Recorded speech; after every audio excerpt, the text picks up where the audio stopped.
রাষ্ট্রপতি মোহাম্মদ আব্দুল হামিদের ফাঁসির আদেশ দিয়েছেন আদালত। ঢাকার দ্রুত বিচার ট্রাইব্যুনাল 1-এর বিচারক দুপুরে এই রায় দেন। দায় স্বীকার করে আদালতে জবানবন্দি দিয়েছেন রাষ্ট্রপতি মোহাম্মদ আব্দুল হামিদ স্বেচ্ছায় স্বীকারোক্তিমূলক জবানবন্দি দিতে সম্মত হয়। এরপর ঢাকার অতিরিক্ত chief metropolitan magistrate Tofazzal Hossain আদালতে জবানবন্দি রেকর্ড করেন। আব্দুল হামিদ খান সাহেব আওয়ামী লীগের রাজনীতি করেছেন। আওয়ামী লীগের রাজনীতি করাটাই একটা দোষ, এটাই হলো বিষয়। গণ অভ্যুত্থানে আওয়ামী লীগ আপনার হলো পক্ষ শক্তি হিসেবে ছিল না, পরাজিত শক্তি হিসেবে ছিল। এই জায়গা থেকে আওয়ামী লীগের অন্যান্য নেতাকর্মী যেই দোষে অভিযুক্ত, হামিদ খান সাহেবও সেই দোষে অভিযুক্ত। আব্দুল হামিদের দুই ছেলে রিয়াদ ও তুহিন দীর্ঘদিন ধরে কিশোরগঞ্জে চালিয়ে আসছিলেন সন্ত্রাসবাদের সাম্রাজ্য। টেন্ডারবাজি, চাঁদাবাজি, কিশোর গ্যাং সবকিছুর পেছনে ছিল তাদের নাম, আর প্রশাসন নীরব দর্শক। কারণ তাদের মাথার উপর ছিলেন একজন সাবেক রাষ্ট্রপতি, শ্যালক ডাক্তার মাসুদ, যিনি ছিলেন জেলা বঙ্গবন্ধু পরিষদের সভাপতি। তার বিরুদ্ধেও অভিযোগ দুর্নীতির, ঘুষের এবং নিয়োগ বাণিজ্যের। তবে এই ছায়া রাজনীতির সবচেয়ে অদ্ভুত অধ্যায় ছিল ভাতের হোটেল মডেল। সাবেক ডিবি প্রধান হারুনুর রশিদ, যিনি আব্দুল হামিদের ছত্রছায়ায় উঠে এসেছিলেন, তার অফিস ছিল ক্ষমতা বিক্রির কেন্দ্রবিন্দু। গোপনে প্রকাশ্যে চলত ক্ষমতার অপব্যবহার।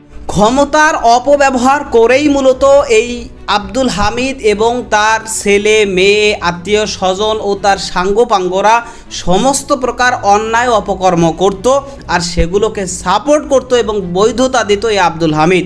এবং এই আব্দুল হামিদ সে শেখ হাসিনার খুবই আস্থাভাজন এবং কাছের মানুষ ছিল, যে কারণে এই আব্দুল হামিদ কয়েকবার সে এমপি, মন্ত্রী, স্পিকার সহ রাষ্ট্রপতির ক্ষমতাও সে ভোগ করেছে।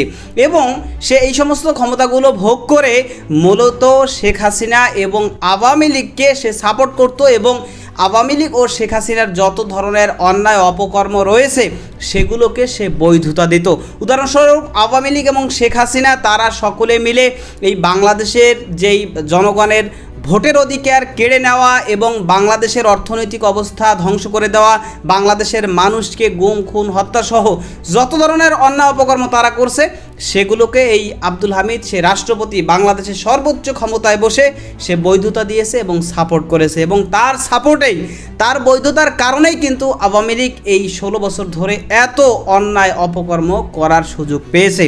তবে এবার কিন্তু জুলাই আগস্টের হত্যা মামলায় এবার সর্বোচ্চ শাস্তি হতে যাচ্ছে এই সাবেক রাষ্ট্রপতি আব্দুল হামিদের, এবং রিমান্ডে ইতিমধ্যে সে নিজের দায় স্বীকার করেছে এবং চাঞ্চল্যকর কিছু তথ্য দিয়েছে, যা জানলে আপনারা অবাক হয়ে যাবেন। দর্শকের বিষয়ের কিছু অংশ ভিডিওর শুরুতে শিরোনামে আপনারা দেখেছেন, বিস্তারিত দেখবেন পুরো ভিডিও জুড়ে। এই বিষয়গুলো দেখার পূর্বে আপনাদের একটা অনুরোধ করব, যারা আমাদের চ্যানেলে নতুন আসছেন চ্যানেলটি সাবস্ক্রাইব করে অল ক্লিক করে বেল আইকনটি চালু করে দিবেন। দর্শক চলুন আমরা দেখব যে এবার রিমান্ডে যে দায় স্বীকারোক্তি করেছে এবং চাঞ্চল্যকর যে তথ্য দিয়েছে, এবং যেই কারণে এবার তার সর্বোচ্চ শাস্তি হতে যাচ্ছে এই সাবেক রাষ্ট্রপতি আব্দুল হামিদের, সেটা আমরা দেখব। সেটা দেখার পূর্বে চলুন আমরা একটু দেখে আসি যে এই সাবেক রাষ্ট্রপতি আব্দুল হামিদ এবং তার আত্মীয় স্বজনের অপকর্ম, এবং এখনো পর্যন্ত তার দোসররা তলে তলে তাকে সাপোর্ট করতেছে, এবং যেই কারণে কিছুদিন আগে সে দেশ ছেড়ে পালিয়েও গিয়েছিল। তো এ বিষয়ে গুরুত্বপূর্ণ কিছু তথ্য প্রথমে দেখে আসি, এরপর ওই বিষয়টা দেখব। ধৈর্য ধরে একটা লাইক দিয়ে ভিডিওটি শেষ পর্যন্ত দেখতে থাকুন। 8 মে 2025 রাত তখন 2:52। ঢাকার হজরত শাহজালাল আন্তর্জাতিক বিমানবন্দরের ভিআইপি গেট হঠাৎ খুলে যায়। রাতের সেই স্তব্ধতা চিরে ঢুকে পড়ে একটি কালো গাড়ি। গাড়ি থেকে নামেন একজন পরিচিত মুখ, মোহাম্মদ আব্দুল হামিদ, বাংলাদেশের 2 বারের রাষ্ট্রপতি, একসময়ে শেখ হাসিনার সবচেয়ে আস্থাভাজন ব্যক্তি। অথচ আজ মিডিয়ার ক্যামেরা এড়িয়ে কোনো আনুষ্ঠানিক ঘোষণা ছাড়াই তিনি পাড়ি দিচ্ছেন দেশের সীমানা ছেড়ে। থাই এয়ারওয়েজের টিজি 340 ফ্লাইট তখনও বোর্ডিং নিচ্ছিল। শেষ মুহূর্তে তার নাম যোগ হয় বোর্ডিং লিস্টে। টিকেট ওয়ান ওয়ে, ফিরতি নেই। চোখে পড়েননি কারোরই, এমনকি কেউ তাকে বিদায় জানাতেও আসেননি। সঙ্গে ছিলেন বড় ছেলে রিয়াদ আহমেদ ও শ্যালক ডাক্তার আনম মাসুদ। তাদের হাতে ফিরতি টিকিট থাকলেও আব্দুল হামিদের হাতে ছিল না কিছুই, যেন নিজেই বলে যাচ্ছেন এই দেশে আর ফেরা হবে না তার। কিন্তু প্রশ্ন একটাই, এটা কি শুধুই চিকিৎসার ভ্রমণ নাকি পরিকল্পিত একটি পলায়ন? এর ঠিক কয়েক মাস আগে অর্থাৎ আন্দোলনের সময় কিশোরগঞ্জে ছাত্র নিহতের ঘটনায় মামলা দায়ের করা হয়। সেই মামলায় নাম উঠে আসে 124 জনের। তালিকায় ছিলেন শেখ হাসিনা, তার পরিবারের সদস্যরা এবং আব্দুল হামিদও। অথচ সেই মামলার তদন্ত এখন থেমে গেছে। মামলার 1 নম্বর তদন্ত কর্মকর্তা এসআই আজহারুল ইসলামকে সরিয়ে দেওয়া হয়। কিশোরগঞ্জের এসপিকেও বদলি করা হয় এবং ঠিক তখনই রাতের অন্ধকারে দেশের বাইরে চলে যান একজন অভিযুক্ত ব্যক্তি। তবে শুধু তিনি যাননি, তার যাত্রাকে সহজ করতে নেমে পড়ে গোটা রাষ্ট্রযন্ত্রের অদৃশ্য ছায়ারা। এসবি, ডিজিএফআই, এনএসআই, 3টি শীর্ষ গোয়েন্দা সংস্থাই এই অপারেশনের কোনো না কোনো পর্যায়ে যুক্ত ছিল। এসবি ইনচার্জ কোন্ডেম আলফা 11 প্রথমে খবর পাঠান টার্মিনাল থেকে। এনএসআই এর সহকারী পরিচালক ফোন করেন ঊর্ধ্বতনকে। ডিজিএফআই থেকেও আসে সম্মতির সংকেত, জিএসও 1 পর্যায় থেকে। এই সব কিছুই হয় নিঃশব্দে, নিখুঁতভাবে। অথচ বলা হচ্ছে উপর মহল কিছুই জানত না। এতগুলো অনুমতি অথচ কেউই কিচ্ছু জানে না। তদন্তে উঠে আসে আরও ভয়াবহ তথ্য। আব্দুল হামিদের 2 ছেলে রিয়াদ ও তুহিন দীর্ঘদিন ধরে কিশোরগঞ্জে চালিয়ে আসছিলেন সন্ত্রাসবাদের সাম্রাজ্য। টেন্ডারবাজি, চাঁদাবাজি, কিশোর গ্যাং সবকিছুর পেছনে ছিল তাদের নাম। আর প্রশাসন নীরব দর্শক, কারণ তাদের মাথার উপর ছিলেন একজন সাবেক রাষ্ট্রপতি, শ্যালক ডাক্তার মাসুদ, যিনি ছিলেন জেলা বঙ্গবন্ধু পরিষদের সভাপতি। তার বিরুদ্ধেও অভিযোগ দুর্নীতির, ঘুষের এবং নিয়োগ বাণিজ্যের। তবে এই ছায়া রাজনীতির সবচেয়ে অদ্ভুত অধ্যায় ছিল ভাতের হোটেল মডেল। সাবেক ডিবি প্রধান হারুনুর রশিদ, যিনি আব্দুল হামিদের ছত্রছায়ায় উঠে এসেছিলেন, তার অফিস ছিল ক্ষমতা বিক্রির কেন্দ্রবিন্দু। গোপনে প্রকাশ্যে চলত ক্ষমতার অপব্যবহার। এমনকি একজন খুনি আল জুবায়ের নিয়াজের নামে পুলিশি হুকুম ছিল দেখলেই গুলি। তাকেও জামিনে ছাড়িয়ে আনা হয়, কারণ তিনি ছিলেন আব্দুল হামিদের ছোট ছেলে তুহিনের লোক। সব তথ্য একে একে ফাঁস হতে শুরু করলে আতঙ্ক ছড়িয়ে পড়ে ছায়া সরকারের ভেতরেই। একসময় যারা ছিল সর্বময় ক্ষমতার প্রতীক, তারা হঠাৎ করেই হয়ে ওঠে বোঝার মতো। ঠিক তখনই শুরু হয় অপারেশন রাতের সফর। 7 মে রাতের বেলা আব্দুল হামিদ ঢাকার ক্যান্টনমেন্টে এক আত্মীয়ের বাসায় আশ্রয় নেন। একজন মামলার আসামি কিভাবে সেনা নিয়ন্ত্রিত এলাকার ভেতরে আশ্রয় পান, এই প্রশ্ন যদিও উত্তরহীন। পরদিন রাতেই গাড়ি আসে সোজা বিমানবন্দর। গেট খোলে ঠিক নির্ধারিত সময়েই। আর তারপর নিঃশব্দে এক ব্যক্তি বেরিয়ে যান রাষ্ট্রের গণ্ডি পেরিয়ে। সরকার বলে তারা জানতো না, কিন্তু ভিআইপি গেট ব্যবহার হলে সেটি সিএএবি, পুলিশ, এনএসআই সব সংস্থার নজরে পড়ে। একটি সংস্থাও যদি না বলতো, তার যাত্রা থেমে যেত। কিন্তু কেউ কিচ্ছু বলেনি। এমনকি স্বরাষ্ট্র মন্ত্রণালয়ের উপদেষ্টাকেও জানানো হয়নি, যা সম্পূর্ণ নিয়ম বহির্ভূত। এনএসআই প্রধান দাবি করেন তাকে কিছু জানানো হয়নি। ডিজিএফআই মহাপরিচালকও নাকি ছিলেন অন্ধকারে। অথচ পাসপোর্ট স্ক্যান থেকে বোর্ডিং পাস সবকিছুই ছিল কাগজে কলমে সঠিক। তাহলে কে দায় নেবে এই ছায়া সহায়তার? কে বা খুলেছিল সেই গেট? আরও এক বিস্ময়কর তথ্য হলো, ব্যাংকক আব্দুল হামিদের আসল গন্তব্য নয়। সূত্র জানায় সেখান থেকে তিনি যাবেন দিল্লিতে। কূটনৈতিক পাসপোর্ট থাকায় ভিসা লাগে না। পরিকল্পনা এমনভাবে সাজানো হয়েছিল যেন কেউ বুঝতেই না পারে তিনি কখন, কোথা থেকে কোথায় গেলেন। এটা কোনো সাধারণ ভ্রমণ নয়, এটা ছিল পালিয়ে যাওয়ার এক নিখুঁত অপারেশন।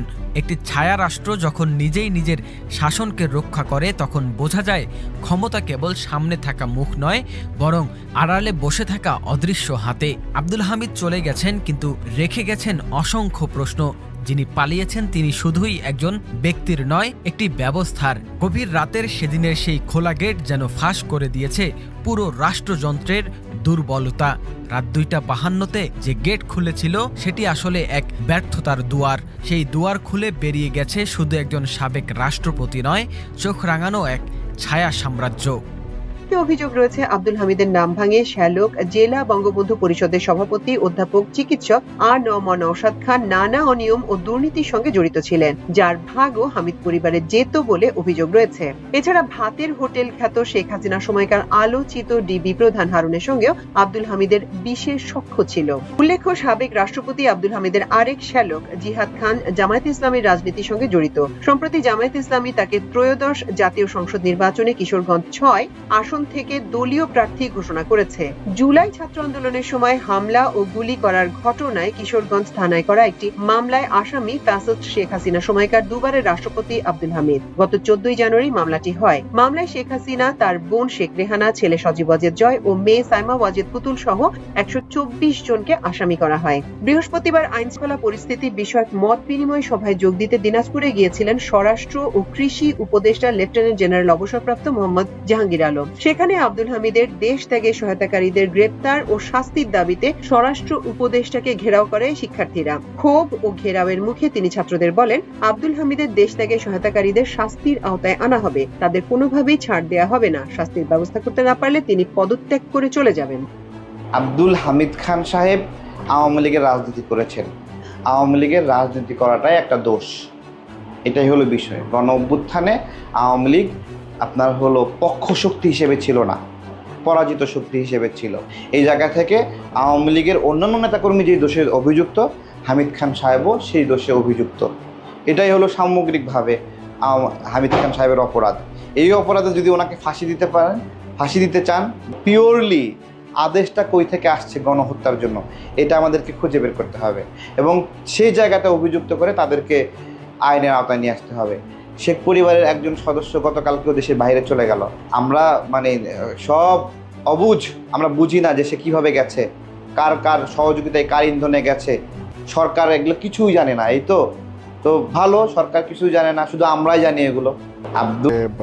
কিশোরগঞ্জে সাবেক রাষ্ট্রপতি যিনি ছিলেন আমাদের বাংলাদেশে, তার সাথে আপনার কি দ্বান্দ্বিক সম্পর্কের কারণে কেন যেতে পারেননি বা এখন যেতে পারছেন কিনা? আর এই লোকগুলা এরা কোথায় আছে আল্লাহও জানে না, কই আছে। শুনি মাঝে মধ্যে উনি নাকি তার পুরান এখানে নিকুঞ্জের বাসায়, কেউ বলে পলায় আছে।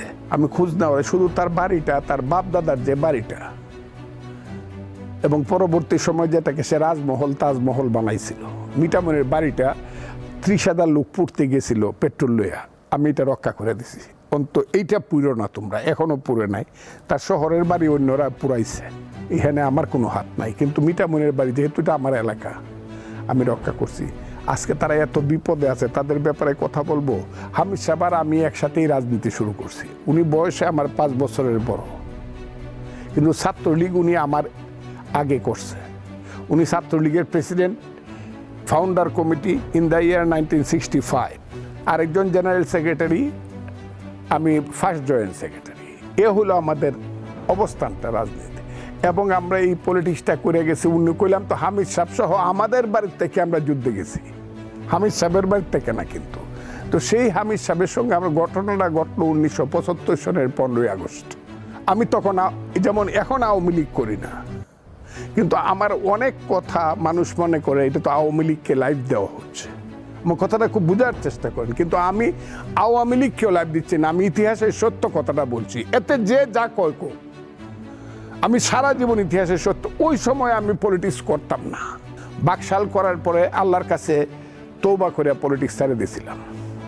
15ই আগস্টে যখন শিশু হত্যা, নারী হত্যা হয়েছে, আবার শপথ নিয়েছি, আল্লাহ তুমি আমাকে মাফ করো, যে দেশে নারী হত্যা, শিশু হত্যা হয়, এইটার প্রতিশোধ নেওয়ার জন্য রাজনীতি আমি করব। ওই আবার শুরু করলাম। আমি যখন রাজনীতি শুরু করলাম, আমি মুজিব বাহিনীর লিডার, আমার কাছে অস্ত্র আছে, আমি কিশোরগঞ্জের সবচেয়ে শক্তিশালী মুক্তিযোদ্ধা, আমার সাথে এক ডিস্ট্রিক্টের মোটামুটি পুলিশ এরা কেউ পারবে না। আমি তো মনে করছি কিশোরগঞ্জ দখল করে বসে থাকবো, মুস্তাক কি করবে। সেই হামিদ সাহেব আমাকে খবর দেয় না, আসো কিশোরগঞ্জে করে আইসা। হামিদ সাহেব চক্রান্ত করিয়া আমাদের অস্ত্রগুলা ধরায় দিছে, আমাকে বিপদে ফেলছে। এবং উনি নিজে মিছিল করাইছে, মুস্তাক ভাই এগিয়ে চলো, আমরা আছি তোমার সাথে। এরপর থেকে ওনার সঙ্গে আর আমার মিল হয়নি। তখন তো শেখ হাসিনা দেশে ছিলেন না, এবং আপনাকে ওই এলাকায় যেতেও দেয় নাই। এটা তো উনি স্পিকার হওয়ার পরে।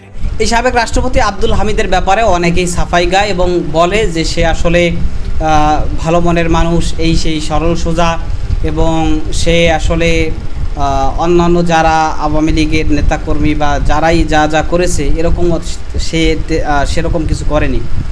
মূলত এই রাষ্ট্রপতি আব্দুল হামিদ সে তো বাংলাদেশের ক্ষমতার সর্বোচ্চ স্থানে ছিল এবং একবার নয় কয়েকবার সে রাষ্ট্রপতি থেকে, অর্থাৎ সাংবিধানিক সর্বোচ্চ পদ, সেই পদে থেকে সে প্রধানত বৈধতা দিয়েছে, সাপোর্ট করছে।